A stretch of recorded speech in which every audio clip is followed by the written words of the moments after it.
Hello everyone, in today's video we're going to be giving you a basic tutorial on operating a hot air balloon. Now this is one of the kind of surprise editions that we got in Microsoft Flight Simulator 2024, and I'm actually watching as the entire balloon is trying to get away from me, but that's part of the fun. So the good news is it's pretty easy to do. The bad news is it's got a lot of custom controls, and you'll see what I mean. So let's go ahead and climb into this thing real quick. First things first, we need to get this thing all set up and ready to rock. And you'll notice they've actually done a nice job of doing a bunch of the switches for us, but that's okay. Before I start grabbing all these and opening all these, go ahead and press the escape key real fast. Or actually, if you don't want to, you can go to the top and click controller. And you want to make sure that you have a couple basic bindings bound. Nice, I landed it. So I'm going to go over to my assigned real quick. And one of the things you're going to notice here, as I ignore the thrust vector, is we have this thing called burner direction set. You're going to want to bind that. If you don't bind that, it's going to be a little bit more difficult to control. Actually, while I'm at it, if I can do this, there we go. I'm going to actually make my rudder pedals that too, just to make my life easier. The other thing you're going to want to do too, and this is important, is if you go to your throttle, you're probably going to want some kind of button that opens the blast valve, the whisper valves, and has some kind of control over your igniter pushing, pilots, and ignition. That's something you're always going to want to make sure you have handy work too. So if you need to, quickly pause the video and double check to make sure you have those things all squared away. So what I'm going to do now is I'm going to get this thing all set up and ready to rock. So what you'll notice is we have a bunch of little fuel tanks around us. And there's a little valve on the top you can use to basically open the fuel tanks. Now theoretically, what you're supposed to do professionally is you're supposed to go ahead and control exactly what tank goes to what and carefully modulate it to keep in balance. But I'm on my side right now talking to you, so that's about as far as we're going to go. So next what we're going to do is we're going to float up here and take a look at the burners. For anybody who's used a grill, you've used one of these things before. You have a pilot valve, which is here. You have a cross feed here. Of course, you have two different valves. You have one that's going to be what they have basically. It's going to be your big guy. You push that one. You're going to get a lot of gas in here. You also have this little guy called the whisper, which is going to give you a little bit of gas. So we need to get these things lit up. By the way, if you bound your controls correctly, you should be able to wiggle these things back and forth pretty easily. So what I'm going to do is I'm going to open up the two pilot valves first. Once those are open, we're just going to go ahead and hit the igniters, which is this switch here. And then what we're going to do is we're going to start filling up the big bag above us. To do this, all you're going to do is find that lovely blast button you have and press and hold.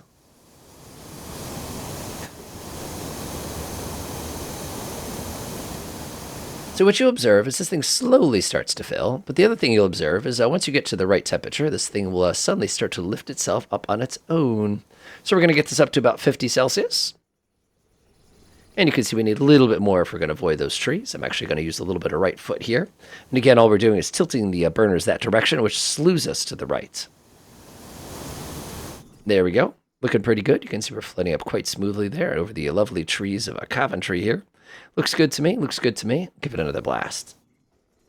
Now, this is where things get a little bit easier. Once we're in the air, we have a couple different tools. One thing we could do is we can go up by either using our blast or preferably your whisper, which is a much, much, much weaker blast. And one of the things you'll find as you're sitting here first flying is you're going to get an average temperature. Speaking of which, how do you make this thing go down? This guy. By pulling this, basically what you're doing is opening a little hatch at the top. So I'm going to give it just a moment. That was a lot of air I just released. But one of the things you'll see is after releasing that hot air, we're cooling off a little bit here. Give it another quick blast. There we go. And you can see that we're about 3 meters per second right now. So 50 degrees is going to be about the sweet spot today. Give it a couple quick blasts. And you see how about 50 degrees is going to be neutral. And now you can see we're just chilling. And that's what makes this thing so darn cool. Now, of course, you're sitting here going, how do you make it go? Wind. But one of the things you do have to remember is we can aim our balloon a little bit. The way we do it is we just take our burner, we tip it in the direction we want to go, and then we just stomp on it. So one of the fun, really awful tricks you can do is you can pull this and hit the burner at the same time. See how we're going to the right? This wastes a lot of fuel, by the way. And just like that, we do our journey across the ground. Now, you're probably sitting here going, man, this is some pretty slow times. This is pretty chill, pretty chill. Is there anything else you could show us in this thing? Yeah, you actually have a little device up here, which is kind of handy, like I said. Leaving this on CRT is, for me, the easiest way to do it, but you can actually change the mode on the side and get different modes. There's a little timer if you need it, and there's different things you can do, temp, displays. It's all kind of handy depending on exactly what it is you need to do. But like I said, leave it at 53. Leave it in this display is typically the easiest. Eventually, you will kill the battery on this thing, but it'll take you a while.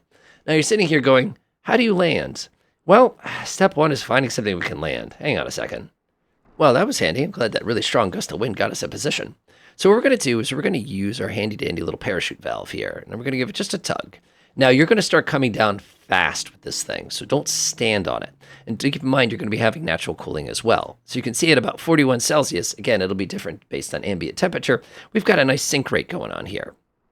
Coming down pretty good. I'm going to give it a quick little blast.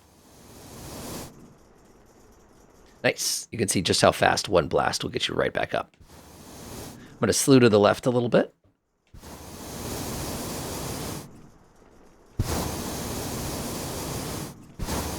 And don't you worry, because I'll use some quick magic in order to get us a little closer. 5 minutes later. So now that we're coming in nice, our temperature's a little high. I'm going to just go ahead and use the parachute valve to get us to come down. Looks pretty good. Quick little blast. Give it a little blast. And all we're going to do is guide down to the ground. There's no dainty landings here, but definitely have a button for the whisper valve, so you can quickly basically close everything up if you need. Perfect. Oop, give it a quick little tug here. We're getting a little away. Now, one of the things you really have to be cautious with the hot air balloon is you don't want to stomp on this thing, because if you're at 30 degrees, it's literally impossible to recover. You will just fall out of the sky and crash. It's awful. This is basically perfect. Oh my goodness, I've done a nice job. A couple blasts of the whisper. Nice. This is easy.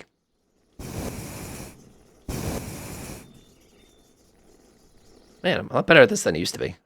I've crashed to the ground so many times with this thing.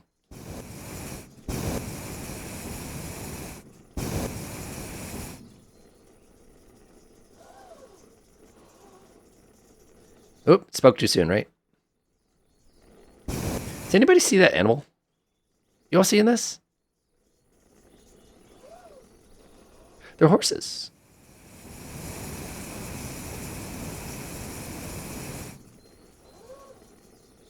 Nice little bounce. And we're down.